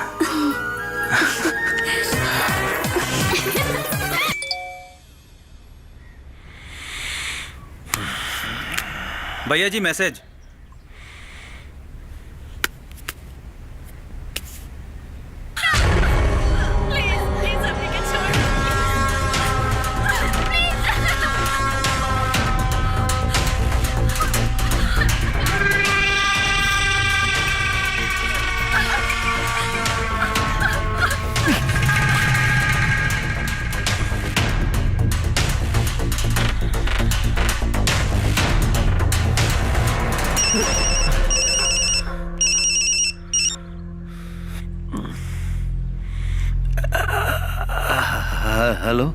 जी पिक्चर देखनी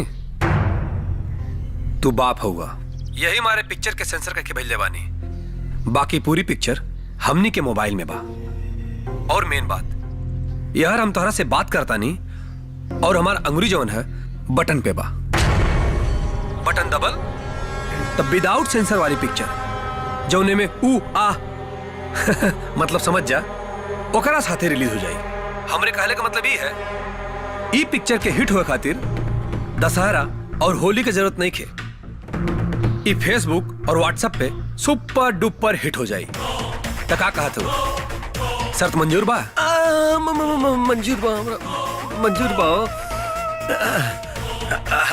हम अपन कबूल कर लेम अच्छा तो ठीक बा समय और जगह अगले फोन पे बताई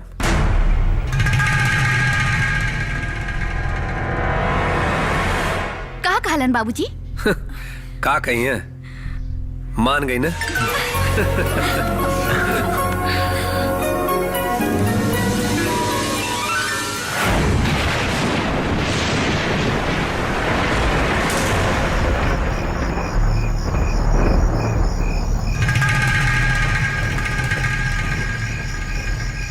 अब हमरा गुनाह कबूल करे के पड़ी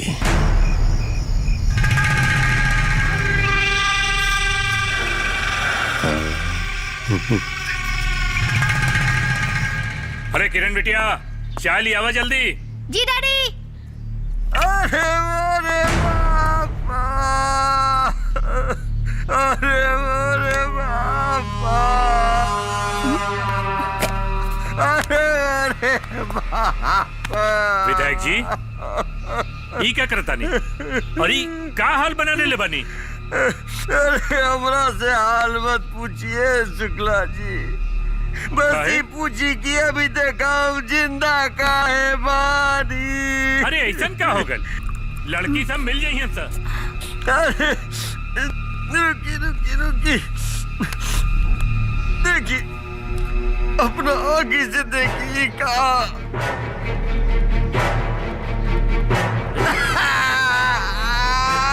कैसे जी कौन रे बापा अपने बेटी के असली लेबे मस देख के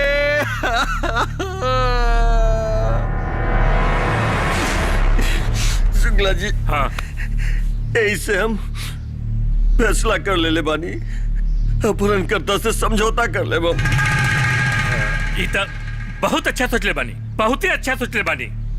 कहा ना विधायक जी कि गैल धन वापस आ सकेला बाकी गैल इज्जत वापस ना आवेला।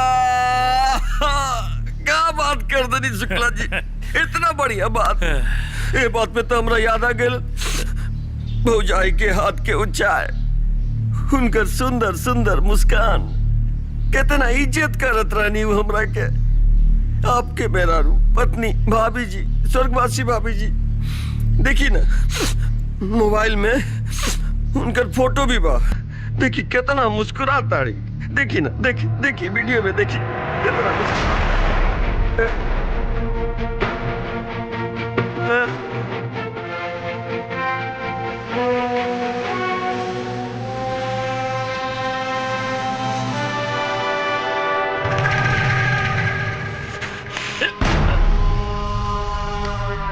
जब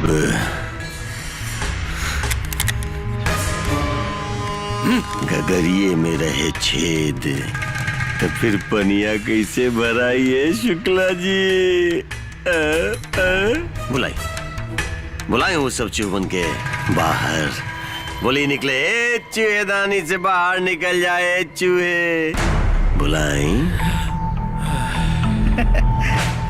विधायक जी काहे अपना मुंह से अपना मौत के बुलावा था नहीं हम मरे से न डराइला चुपचाप हमारे पिस्तौल हमके वापस देता देना हमके। वर्दी के गर्मी बुढ़ापा में अच्छा ना लागेला ए शुक्ला जी।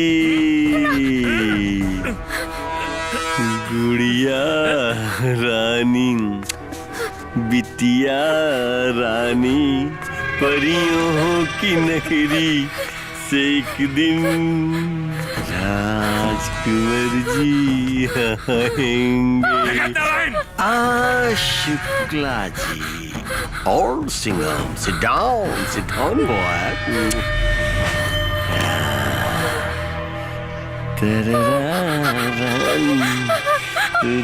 विधायक जी सुनी ना, बहुते कलम चलावनी, एक बार है बंदूक के हमरा के दी ना प्लीज सरकार, प्लीज दी ना।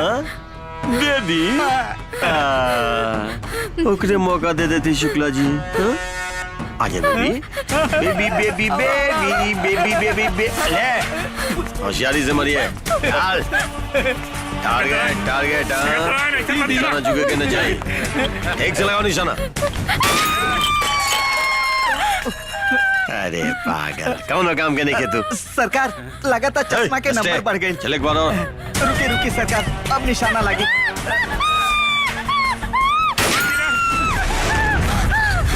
तेरी कहीं के कलम चलाओ, कलम गोली चलावे लायक तो नहीं के। सुअर झुंड में और टोली में, लेकिन शेर हमेशा अकेला चला।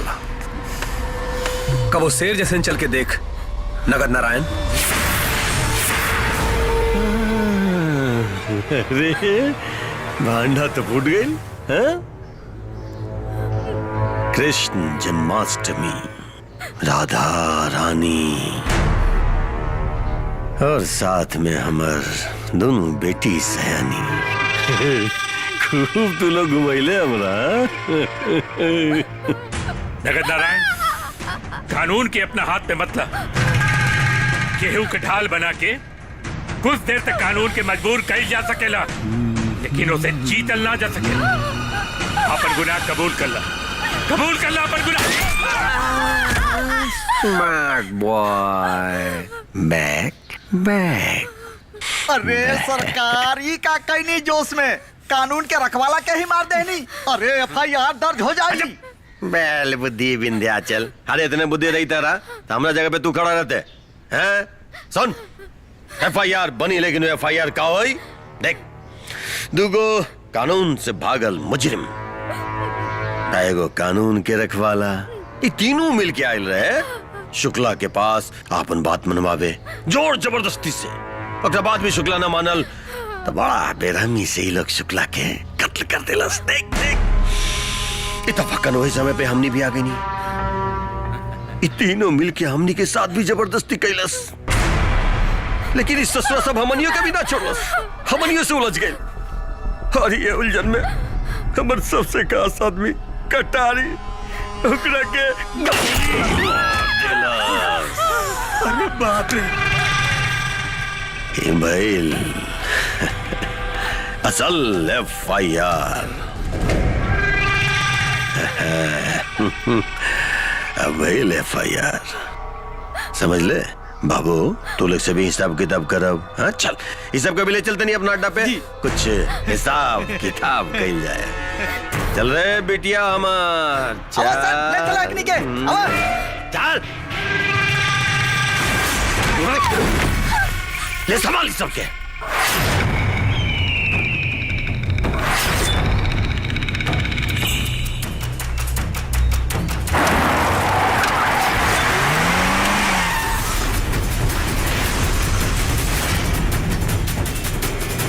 अरे आगे नहीं सरकार, आगे नहीं।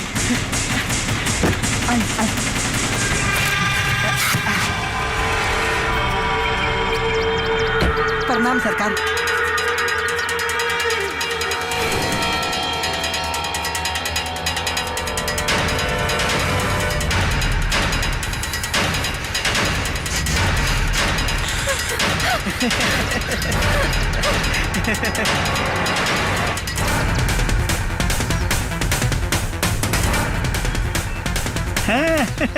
का नजारा बा। देश के उज्जवल भविष्य।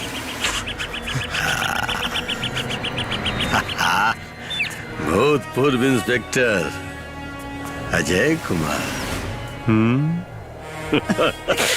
अरे पढ़े बात तू सुधर बे ना, का कमसिन जवानी के तो कष्ट दिले बाड़े। मजा आई रे पड़ेवा, मजा आई। सुन सुन सुन, मरे वालन के आखिरी ख्वाहिश पूरा करे के चाहिए कि ना? जरूर है सरकार। चल सुन ले रे तू लोग के आखिरी ख्वाहिश भी पूरा कर देता नहीं। ताल ठोक के कहता नहीं कि पुलिस भर्ती में 50 करोड़ के घोटाला हम कैले बानी। बिहार के हजारों नौजवान के भविष्य से खिलवाड़ हम कैले बानी। ताल ठोक के कहता नहीं सीनियर इंस्पेक्टर के खून भी हम ही कैले बानी।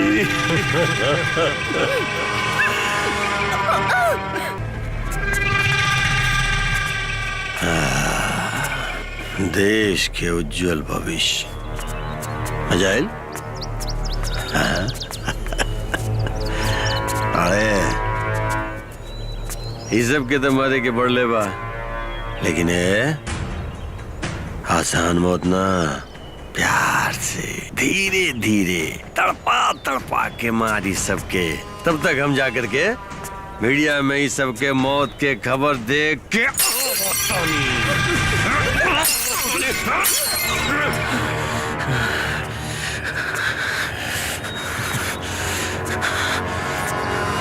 चल शुरू हो जा, प्यार से धीरे धीरे तड़पा तड़पा के।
विधायक जी, आपकी दोनों बेटियां अपहरणकर्ताओं के चंगुल में हैं और आप यहाँ पुलिस ग्राउंड में प्रेस कॉन्फ्रेंस करने में लगे हैं। हाँ, इससे पुलिस ग्राउंड में प्रेस कॉन्फ्रेंस इसलिए कर रहा हूँ कि पुलिस डिपार्टमेंट का ही एक भ्रष्ट इंस्पेक्टर उन अपहरणकर्ताओं का साथ दे रहा है। लेकिन अच्छी बात तो ये भी है कि हमारे ही पुलिस डिपार्टमेंट के कुछ ईमानदार लोग भी उन अपराधियों से डट कर मुकाबला कर रहे हैं। देखते हैं जीत किसकी होती है, की या उन अपराधियों की। लेकिन जहां तक मेरा ये मानना है कि इस हालात में हमारी पुलिस जिस कदर डट कर सक्षम है उनसे मुकाबला करने में, जीत निश्चित तौर पर हमारे खाकी वर्दी की ही होगी। जंगल में मुठभेड़ चल रहा है, बहुत जल्द हमारी बेटियां हासिल कर ली जाएंगी। कोशिश तो है कि उन अपराधियों को जिंदा गिरफ्तार किया जाए, लेकिन अगर जरूरत पड़े तो हमारी पुलिस उनको मारने से भी नहीं चूकेगी। इस पूरे प्रकरण में दुख इस बात का है कि अपराधियों से मुठभेड़ करते हुए हमारे पुलिस डिपार्टमेंट का ही एक बड़ा ही ईमानदार होनहार इंस्पेक्टर डीके शुक्ला उन अपराधियों से मुठभेड़ में शहीद हो गए। मैं चाहूंगा कि उनकी शहादत पर उनकी आत्मा की शांति के लिए हम लोग 2 मिनट का मौन व्रत समर्पित करें।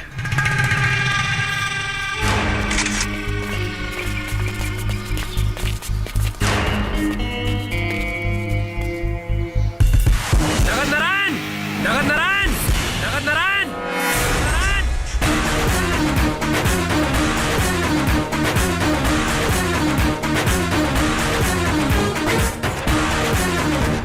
बंद कर अपन नौटंकी। अब तोरे पास 2 मिनट का भी टाइम ना बा। काहे से कि तो हमेशा खातिर शांत होके वाला बाड़े। नगद नारायण, तोहरा नाटक से पर्दा उठ चुकल बा। तोहरा चेहरा से झूठी देशभक्ति के, झूठी ईमानदारी के मेकअप उतर चुकल बा। जनता तोर भयानक चेहरा देख चुकल बा। ये है सैदपुर से सबसे बड़ी खबर। बिहार पुलिस भर्ती में घोटाले की बात को विधायक नगद नारायण सिंह ने कबूल किया। कि पुलिस भर्ती में 50 करोड़ के घोटाला हम कैले बानी। बिहार के हजारों नौजवान के भविष्य से खिलवाड़ हम कैले बानी। ठोक के कहतानी, सीनियर इंस्पेक्टर के खून भी हम ही कैले बानी।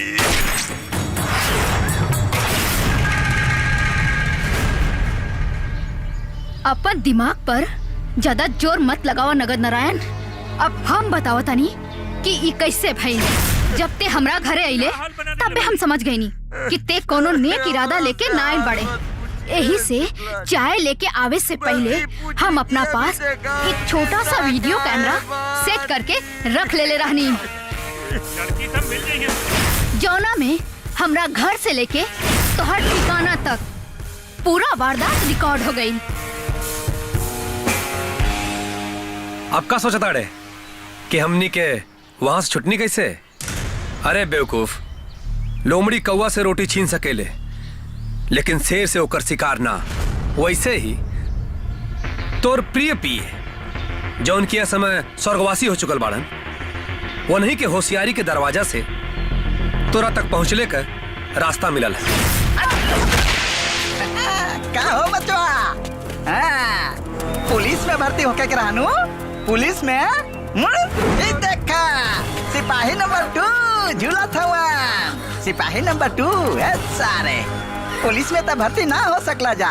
बाकी पुलिस के 3rd डिग्री का होला, अब होकर फीलिंग करावतानी। अरे कटासन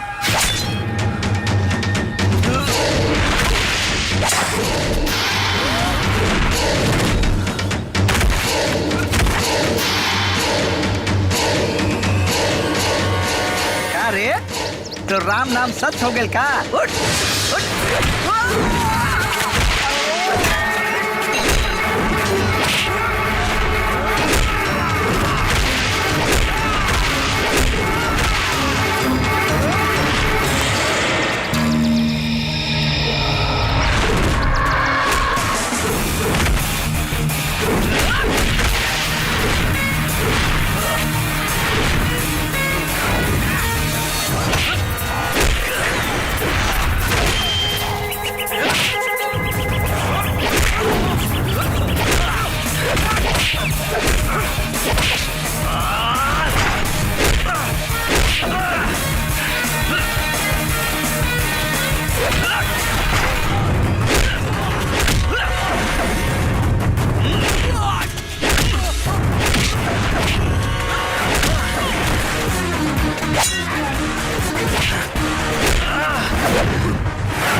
कैमरा में सब रिकॉर्ड हो गइल बा। तो जल्दी से जाके फुटेज मीडिया दे दा।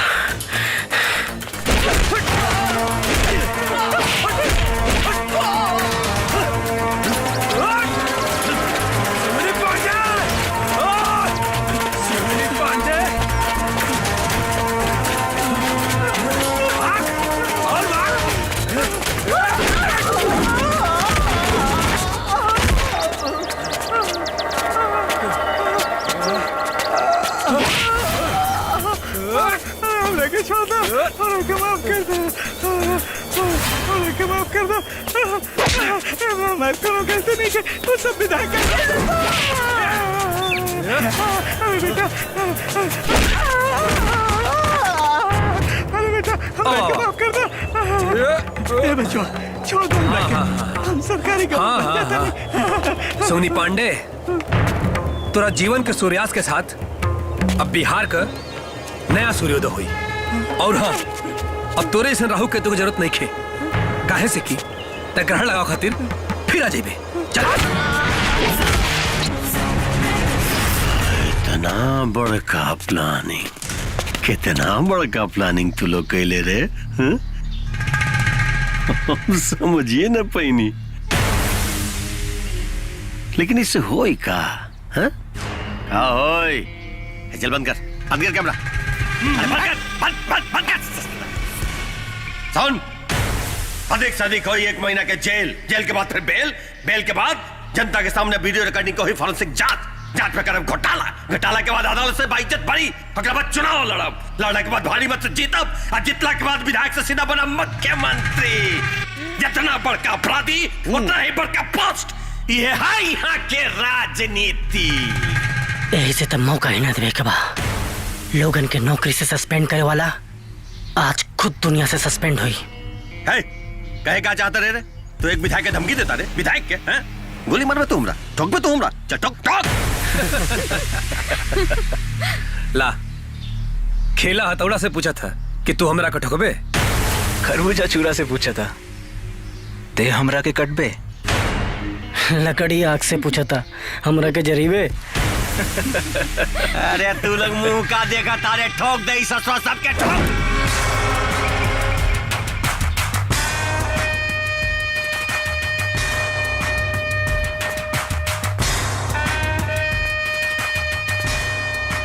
आज हमने पे गोली वो पुलिस वाला चलाई जे खाकी वर्दी पहनत वक्त शपथ ई ले रहे कि रक्षा आम जनता के ना नगद नारायण जैसन भेड़िया के करी।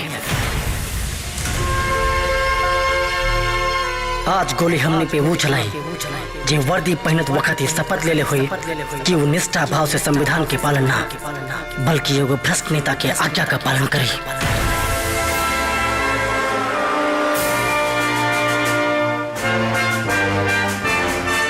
गन डाउन।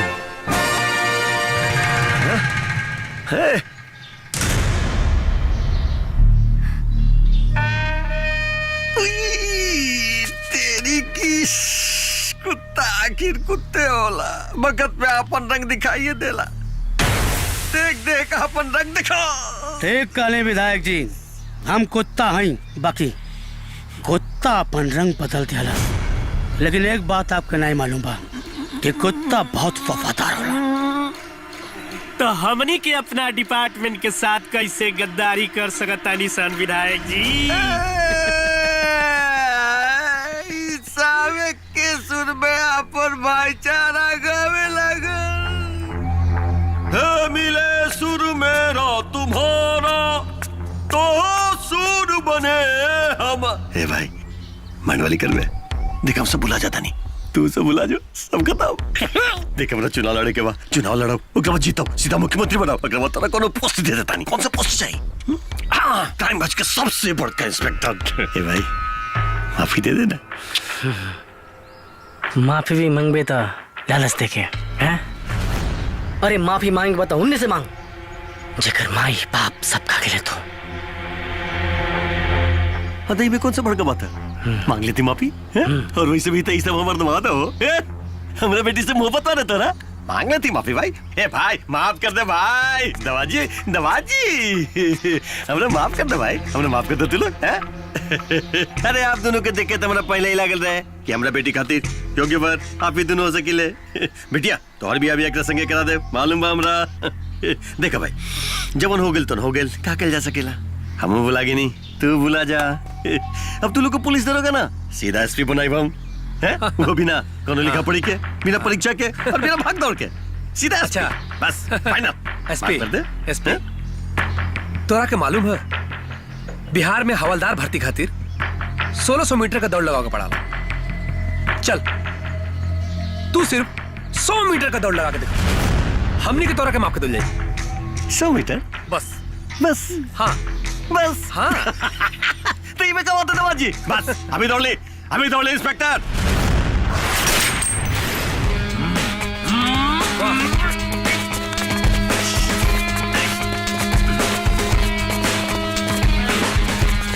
Running running running. अरे बाप रे बाप, इनफ यार इनफ। अरे बाप रे बाप, बहुत टफ है बाप रे बाप दौड़ना, पुलिस की नौकरी ना। अच्छा ये दमाद जी बोली बोली, ये काम कीजिएगा। हाँ हाँ बताइए। एक तो काम हाँ बोली। हमारा दिमाग में आ रहा है का कि देखिए पुलिस का जॉब तो हमसे हो सकता नहीं है, क्या है कि हाँ, तोड़ना हाँ, बड़ा मुश्किल है हमको। अब पॉलिटिक्स से हम सोच रहे हैं कि छुट्टी ले लें। प्रॉमिस सीधा जाकर के धुन ही मांगे, हम हिमालय पर्वत पे चले जाएंगे। हरे राम हरे कृष्णा कृष्णा कृष्णा हरे हरे। पक्का बोलते हैं, प्रॉमिस। चलते हैं हिमालय पे, आप मुझसे भुला जाइए। मजा आया। चलिए चलिए चलिए। अच्छा हुआ आगे सब। ससुर जी हाँ इधर इधर। अब दामाद बन ही गए हैं तो थोड़ी खातिरदारी की जाए। बाप रे बाप, क्या हुआ? अरे क्या हुआ ससुर जी, क्या हुआ? क्या कर रहे हैं आप लोग? अरे खातिरदारी कर रहे हैं ना हम लोग। एक बात हमको समझ में आया कि हमारे दोनों दामाद जो है ना एकदम बाहुबली है, एकदम बाहुबली। इजाजत दीजिए हमको। इधर इधर।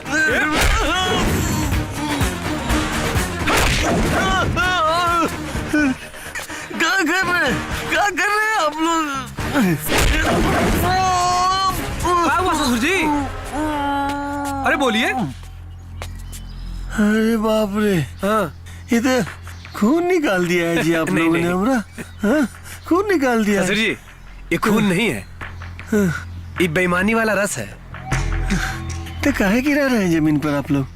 अरे जमीन पर भैया लड़के बच्चे लोग पुलिस में भर्ती खातिर दौड़ता है, आप दोनों भी तो दौड़े थे ना। महाराज ने पवित्र जमीन है, काहे अपवित्र कर रहे हैं बताइए हमारा खून निकाल के। अपवित्र ना, मुक्त हो तोरा भ्रष्टाचार से, मुक्त हुई तोरा अत्याचार से।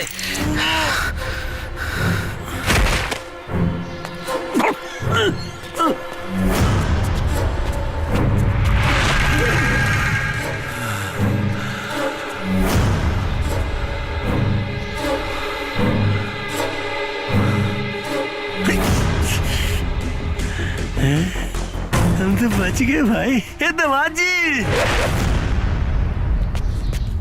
अरे एम्बुलेंस को बुलाइए महाराज, देखिए तुम बच गए, हम तो बच गए भाई। देखिए अब बताइए आप लोग, दो गोली लगने के बाद कौन आदमी बचता है क्या? हम बच गए। मतलब कुदरत भी चाहती है कि हम ये जमीन पर रहे, हमारे लिए कुछ और भी अच्छा काम बचा होगा। अब आप लोगों का काम कीजिए ना, एम्बुलेंस को बुलाइए, हमको ले चलिए हॉस्पिटल में भर्ती कराइए। देखिए कोनो फायदा नहीं है, हम मर गए ना तो यहाँ पर मीडिया भी है, सब देख रहा है। FIR होगा, सजा होगा, आप लोग को फांसी का सजा हो जाएगा महाराज, तो फिर हमारी बेटी विधवा हो जाएगी ना। इसलिए छोड़िए हमको और बुलाइए एम्बुलेंस। एम्बुलेंस।